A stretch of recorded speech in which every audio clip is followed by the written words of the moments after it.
You know, a lot of people like to complain that, oh, all you're covering is everything negative now. You know, this is all bad news. Can't you give us anything positive?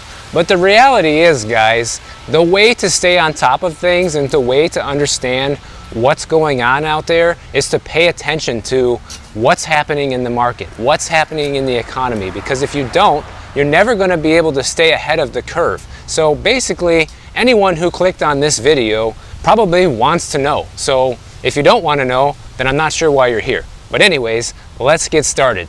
Because the housing market right now basically just went from bad to worse, guys. You know, and everybody keeps saying, oh, it's great where I live, blah, blah, blah, blah, blah. But listen, things are changing so fast, and every single month we have new updates, we have new statistics to go over. And now that we just finished October, there's more numbers that we got to talk about. Because listen to this, guys. In the recent weeks, and this is all according to Redfin right now, pending home sales are down 35%. That is huge, and that's a dramatic decrease in the amount of homes that are going under contract right now. And this represents the largest annual decline and the fewest homes under contract in any October since 2015. So we're talking about a 7-year low, guys, that we're at with pending home sales. 7 years ago, the economy was doing pretty good, especially compared to right now. So that should be worrying you, because so many people are out there still saying, well, things are great, and you know, my home's got all this value still, and places are still selling left and right in my neighborhood. Well, this is how you start seeing the cracks form, and that's why it's important to pay attention. And now that we have interest rates above 7% for amazing credit borrowers, mortgage applications have dropped 41% from 1 year ago, guys. That is also huge. And this is just one way I see us getting to having more inventory on the market, because as these figures continue to decline, you know, yesterday we talked about the Fed and all the ramifications this is going to have on the economy and the housing market. This is basically the results of this right now. These figures are coming in month by month, proving what I'm saying. Existing home sales, guys, are down month over month, every single month for the last 8 months. And guess what? When was the last time this happened? 2007. That's right. So yeah, you can say all you want that it's not like 2008, it's not like 2007, whatever. But yet again, every single week, I'm coming up with data that points to the fact that this is very similar in terms of things dropping off a cliff right now compared to that time frame. Compared to the 2008 crash, a lot of things are starting to look very similar right now. But let's not forget that the dynamics that got us here this time around are totally different and arguably much worse. This is just the start of these declines. Redfin expects there to be 5.2 million home sales in the United States in 2022, and that's 15% lower than we saw in 2021. And then in 2023, they're saying that it's going to be down even more. They're predicting about 4.8 million home sales in 2023, which I don't even know, guys. I don't know how people are going to be buying houses, at least for the first half of next year, with these interest rates, where they're at and where they're headed, because anybody who's buying at those interest rates and taking on debt in times like this is just such a huge risk, and I feel sorry for those people, but hey, people got to do what they got to do. And so Redfin is predicting that home buying activity in 2023 is going to drop to 2012 levels. So that's a 10-year low, guys. That's an 11-year difference between 2023 and 2012. And anyone who's old enough to remember what 2012 was like, well, that was a few years after the crash, and it was basically the bottom of the market. Things were just beginning to recover back then. And so that's what we're looking at in terms of sales. And places were good deals back then, okay? Even if you had a 5 or 6% interest rate back then, which is roughly what they were, home prices were cheap in 2012. And if the sales were that low, and they're predicting it to be that low in 2023, I think it's very reasonable to say that they could go much lower than that eventually into 2024, because the prices will still be too high and the rates will make those houses just unaffordable. One of the Redfin experts, they're saying that both mortgage purchase applications and pending sales are below 2018 levels. Now let's think back to that, guys. That was 5 years ago. Everything was pretty normal in 2018. Pre-pandemic, life was still relatively affordable for everyone, and we're sinking down to those levels, and they're saying that this is a serious correction, okay? So they don't ever really use the word crash, of course, but to me, a serious correction and a crash are basically the same thing. And one example from a real estate agent that they talked to for this article, she works out of Washington, D.C., and that market is typically very strong because of all the government jobs in the area. So the job stability in that market, it usually tends to keep prices pretty stable and pretty high for the most part. And she's saying that they're not seeing a ton of price cuts and they're not seeing the prices go down dramatically. But what is happening right now is it's giving buyers the upper hand. They're able to negotiate repairs. They're able to get closing costs paid for. They're getting other types of perks thrown in by the sellers to get the home sold. Because as more homes hit the market, even if they don't crash in price, it's putting sellers in a more crunchable position where they need to either negotiate with the buyer or let them go and they'll go buy another house. So that's where it's coming to right now. And typically, people who rent and are able to save money renting are the ones that end up saving up enough for a down payment and end up becoming a homeowner. It's the natural progression in life. You move out, you get your own place, usually don't have enough money to buy your own house when you're 18 or 20 years old, and then eventually you're able to save up enough money to buy something. Well, now, because rent prices are still so high, even though they are starting to come down, it's digging into renters' ability to save for that down payment. And when you combine that with inflation and stagnated wages, that's going to remove even more buyers in the near future from people that normally would be moving up to buy homes and basically, putting their lives on hold because they just can't afford the down payment combined with the interest rates to make the mortgage payment. And chances are they probably won't be able to qualify either with these rates as high as they are. So for all you great reset people out there that I always see in the comments that are always saying, you'll own nothing and be happy, this one's for you, because that pretty much goes right along with that narrative that less and less people are going to be able to buy, and therefore, you're going to own nothing and be happy. So we'll see about that, huh? But I think that's going to happen mainly to people who basically give up, If you really want to get ahead, it just means it's going to be tougher now. So that's my view on it, guys. It doesn't mean it's impossible. It just means it's going to be harder. And another thing that this real estate agent from Washington, D.C. said, which I actually agree with her, is that she thinks that the days of 3% interest rates are probably gone forever, guys. And we could be seeing 7% interest rates, the new normal. So, for example, if 7% rates become the new normal, what's going to happen to home prices? Because with the cost of life going up, the cost of living, everything costing more, and we're already seeing the demand for housing drop off a cliff over the last few months of this year, what do you think that's going to do to the housing market in the long run if mortgage interest rates remain relatively high like this? It's going to continue to force prices down to a level where people can once again afford the monthly payments. It's that simple. Otherwise, no one's buying because they just can't. So it's not that hard to figure out. And so when I see all the people in the comments saying, things are great and everything's just going to continue to go up in price, it can't, guys. The economic dynamics for the prices to continue to rise aren't there. So that's the main issue right now. And remember how a few days ago we were talking about institutional investors starting to unload properties? Well, Blackstone, they have about $70 billion of investments, okay? So that's a lot, obviously. And they've only been buying up real estate for the last 5 years. So to accumulate that much in 5 years, their entire assets is pretty respectable. That's a lot of money, guys. And of course, they have a lot of rich people that invest with them. In fact, one of the founders, he has invested like $100 million of his own money just this year alone because he's so bullish on the company. This is another crack forming in the overall economy when you see a big institutional investor like this starting to run into some roadblocks. And the biggest roadblock that they're up against, just like regular home buyers, And what, like we talked about, are interest rates, okay?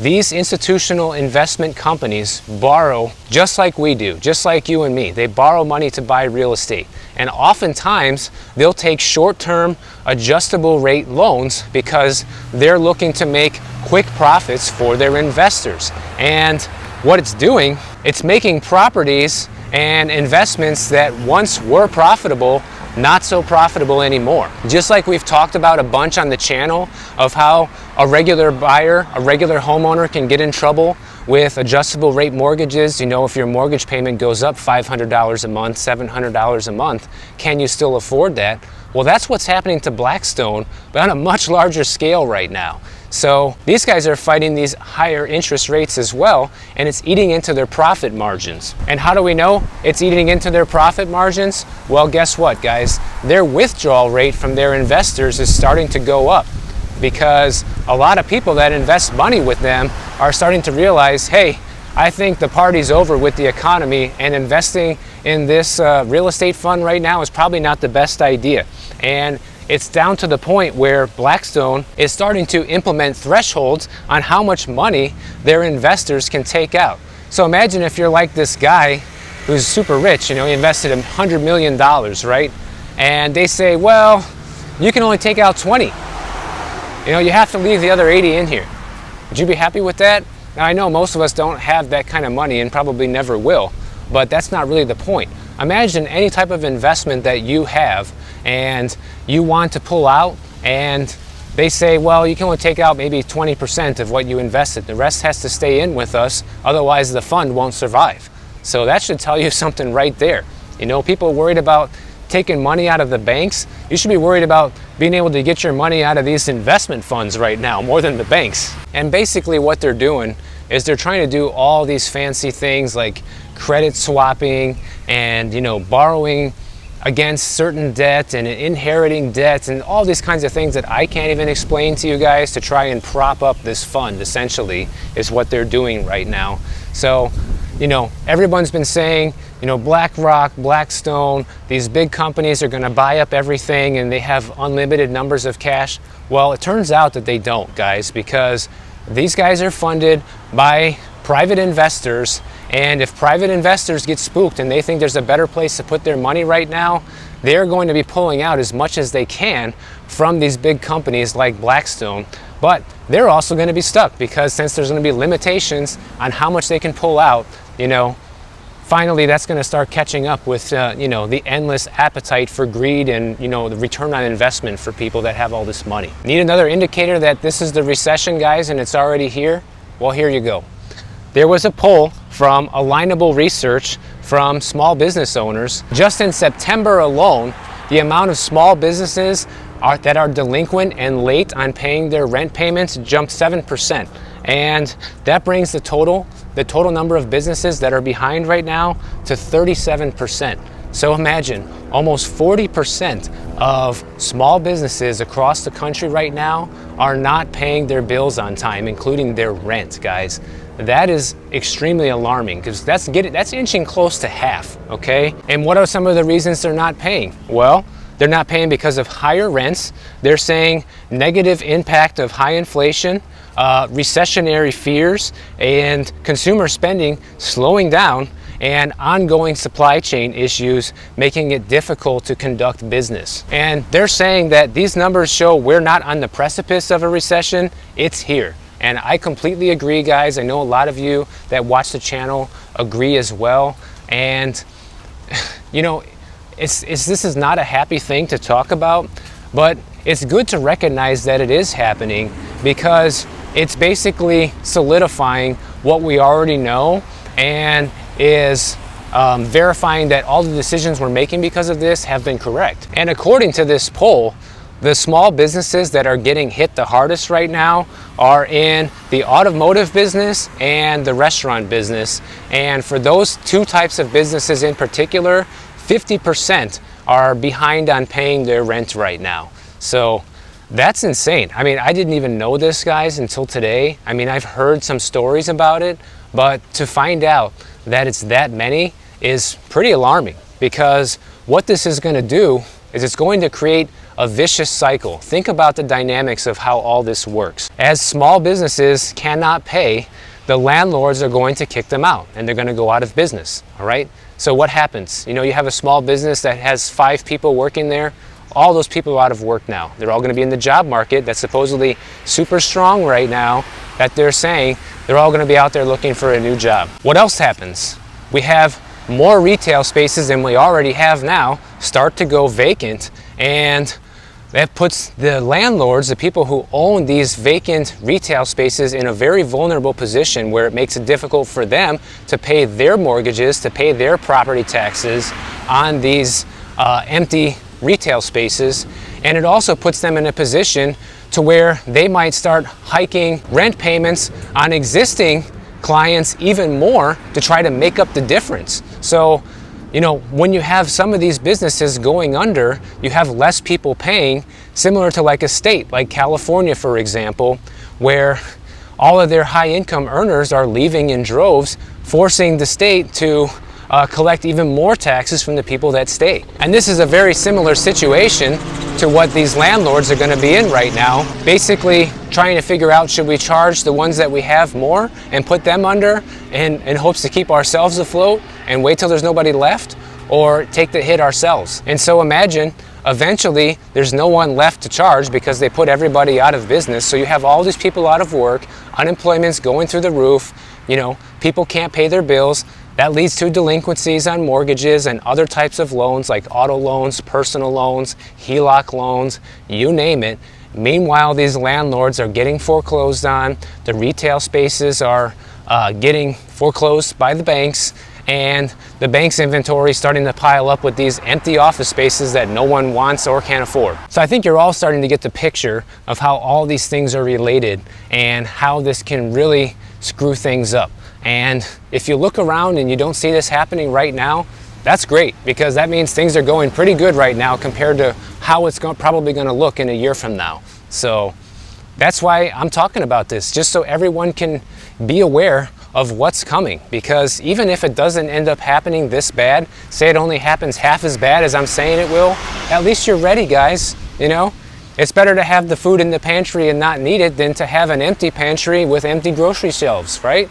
So that's a simple analogy, a simple way to look at it. And who else from this poll is having a hard time paying their rent? Small businesses that are in the real estate business and construction business. So think about, home builders offices or your local real estate offices that rent. They're not making the sales right now that they need to in order to pay their rent. And you're going to see more places like that start to go out of business as well. Another housing market update. Housing inventory across the U.S. is up 35% year over year from this October to last October, guys. That's a pretty nice increase. Everybody's been talking about the housing shortage and how there's just not enough listings. And one thing I've been telling you is that you're going to see more inventory continue to build on the market. And that's exactly what's starting to happen right now. Because when you combine that with the amount of pending sales and the amount of homes actually selling going down, that leaves inventory nowhere else to go but up, because you can't keep adding more inventory, and when you're adding more than you're selling, the amount of active listings is going to just continue to rise. And the average home right now across the country sits on the market for about 51 days. So don't expect your house to sell the very first day you put it up on the market like it would have a year ago. And I've been telling you guys, because I'm a realist, Do I think it's too late to sell? No, I don't. You can definitely still sell.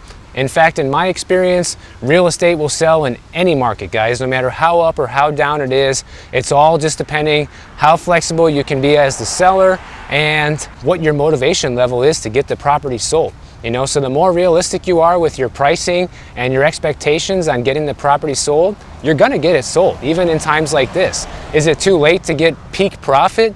Absolutely. If you didn't sell by the first quarter of 2021, you missed the boat on how much you could have gotten. But you're still going to be looking at a nice profit, especially if you've owned the property more than a few years. So yeah, have you missed peak profits? Yes. But there's still opportunity to walk away with a nice chunk of change if you're willing to negotiate right now. And if you guys want to know where home inventory is rising the most right now, check this out. Phoenix, Arizona is #1 on the list. Their home inventory has risen by 174% year over year. Raleigh, North Carolina is the runner-up with a 167% jump in inventory, and Nashville, Tennessee, inventory is up 145%. So anyone who is looking for a house right now and wants some negotiating power and wants to be looking at a buyer's market, I would start there, guys. But just know that you're probably going to be buying a falling knife in any of these cities, and the chances of your home equity and the value going down in the next year or two are extremely high. And also, if we're looking at cities with price cuts, Phoenix is also top of the list for that too. 36% of the listings there have price cuts, and followed up by Austin, Texas. 31% of them have price cuts there.